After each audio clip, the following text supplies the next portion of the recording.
How air enters our lungs. इसके लिए देखो ये एक्टिविटी है। आपने एक प्लास्टिक की बॉटल ली, नीचे से इसका कट कर लिया और यहाँ बलून शीट लगा दी।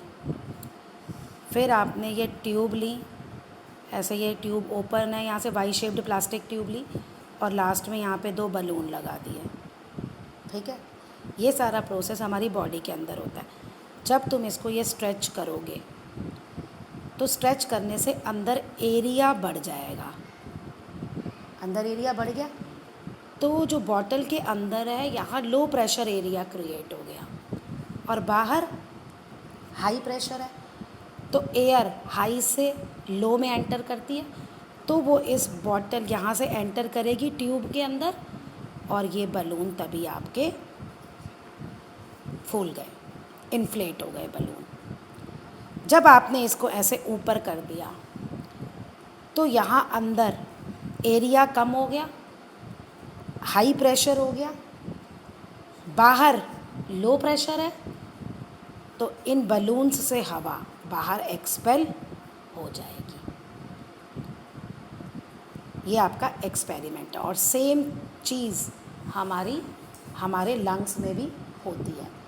अब ये जो आपकी रबर शीट है हमारी बॉडी में, ये होता है डायफ्राम और ये यहाँ जो बलून्स हैं ये हैं हमारे वो 2 राइट हैंड साइड और लेफ्ट हैंड साइड वाले लंग्स। तो अब यही टॉपिक हम पढ़ेंगे। We have just learned that when we place our hand on our chest we find our chest rises and falls, we breathe in and out. तो होता है ना, चेस्ट ऊपर नीचे होती है जब भी हम हाथ लगाते हैं अपने चेस्ट पे, तो ऐसा क्यों होता है? Breathing takes place with the help of intercostal muscles between the ribs and diaphragm. Breathing इसमें होता है। अब ब्रीथिंग के 2 स्टेप हैं, इन्हेलेशन और एक्सेलेशन। इन्हेलेशन मतलब सांस अंदर लेना। When we breathe in the intercostal muscles contract, वो कॉन्ट्रैक्ट हो जाते हैं। 2 चीज़ें होती हैं उस टाइम्स पे, ribs are pushed upward and outward. Ribs जो हमारे स्केलेटल सिस्टम का पार्ट है, बोन्स, वो ऊपर और बाहर की तरफ हो जाता है। उसकी वजह से डायफ्राम जो है वो कॉन्ट्रैक्ट हो जाता है एंड मूव्स डाउनवर्ड, और वो नीचे हो जाता है। The upward and the outward movement of ribs and downward movement of diagrams increases the space in the chest cavity. जो हमने बॉटल में पढ़ा था वो हमारी पूरी चेस्ट कैविटी है। डायफ्राम नीचे हो गया, जो हमारी रबर की शीट नीचे हो गई थी, तो उसकी वजह से जो अंदर एरिया है चेस्ट कैविटी में वो बढ़ जाएगा, एरिया लार्ज हो जाएगा, air rushes into the lungs. क्यों? क्योंकि वो प्रेशर डिफरेंस क्रिएट हो जाएगा और एयर अंदर आ जाएगी। Lungs lift filled up with air and expand, और लंग्स में एयर आ जाएगी और वो एक्सपेंड हो जाएंगे। अब during exhalation when we breathe out the intercostal muscles relax. अब वो रिलैक्स करती हैं तब 2 चीज़ें होती,